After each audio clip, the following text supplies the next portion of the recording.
I'm a big fan of Grapple. I have the G1 version and I have the Masterpiece version of the boy, so you might think we have all the bases covered and the Earthrise Grapple would be surplus to requirements, but really it's great to have an option I can actually mess around with without either worrying about it breaking in my hands or taking 50 minutes to change between modes. It's a nice middle ground between accessibility and fun and quality. In the robot mode, Grapple has a lot going on. He's extremely posable, great balance due to those big clompers. The ankle tilt, oh! He's more stoic in his face sculpt than I would like, but I guess he's here for a long time, not a good time. Grapple comes with 3 main accessories, a rifle, a big cone nozzle dealie, and a big grapple. So you can have Grapple hold his gun in either hand, and the other you can flip it around and attach the nozzle, and that's cool, eh? But let's say you want to use the Grapple on the other hand. Well, you can do that too. Calm down, just plug the gun into Grapple's backpack here and spin the other hand around for another 5mm port. See? All those tears for nothing. The nozzle can attach to the back too, and the Grapple can plug into the side, although it's a little bit less elegant looking. Transforming Grapple into his crane truck mode is quite easy, but there's a lot of impressive engineering going on, especially in this back piece.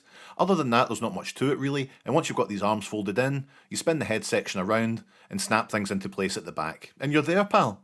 And isn't that a nice little truck? I know some folks think it's a little bit too squat, but I quite like how distinct it looks. Alright, the crane at the top can extend out and it can lift up, turn around like you'd expect, and the little crane hook can be spun around to reveal another 5mm port. You can plug the nozzle in there if you want, but you really want to get the Grapple in there, don't you? The Grapple has an airlock connector, so if you wanted to, you could connect it up to Ironworks like the instructions say. Now, I have Ironworks, and I could have had them in this video to show you this feature, but it would have been a waste of time, both your time and my time, and you know, that's ultimately what we're all about here at TRDQ. No, I wouldn't want to waste a second of anyone's precious time. No! Gavin! What? Oh, nothing, no, okay, jeez, oh. Grapple is a great toy. It's vibrant, robust, and fun to mess around with. The accessories give you tons of options, and that crane is one of the most fiddleable play features on any toy in the War for Cybertron trilogy. The next year, in 2021, we got Inferno, of course a retool of Grapple, with a new head and his crane replaced with a big ladder and water dispersal setup. You get these little hoses on the sides that you could take off, you know, should the mood take you, and then put them right back on again. The head sculpt's nice, a little splash of colour works wonders sometimes, and of course there's Inferno's trademark head wings. Yeah, I like them. You can also have this little extra nozzle that can peg into the side of the head.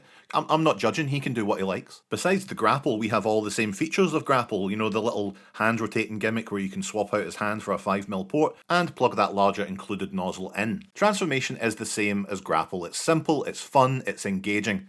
And now we've got this fun little fire engine. Who doesn't love a fire engine? The ladder section can extend and you can slap the small nozzle on it to spray dangerous fires in jets of righteous H2O. A lot of folks have said the back pegs on Grapple were prone to breaking, so the pegs on Inferno have been changed up to be a little chubbier and sturdier.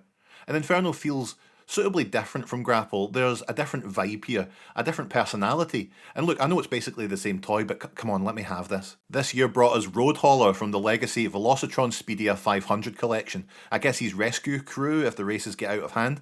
But Road Hauler is very similar to Grapple that we saw earlier. The most obvious exception is this incredible electric neon green colour. It's wonderful. You know, he's got a few more stickers to really push that construction vibe, and he shares Inferno's new pegs at the back, which is a bit of a relief. Oh, and there's also this superb screaming head. I'm not entirely sure what they were going for with this guy, but it was the deciding factor in picking him up. You know, if it was just the Grapple head again, probably wouldn't have went for him. You know, I am that fickle. His train truck mode is just so vibrant and appealing, to sickos like me at least.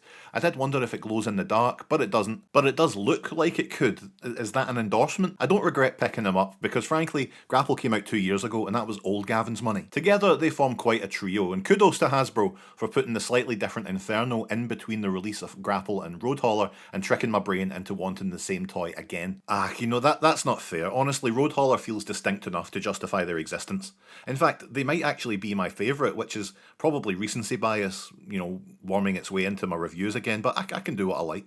Thanks again everyone for watching, and remember to leave a comment telling me your favourite lasagna recipe.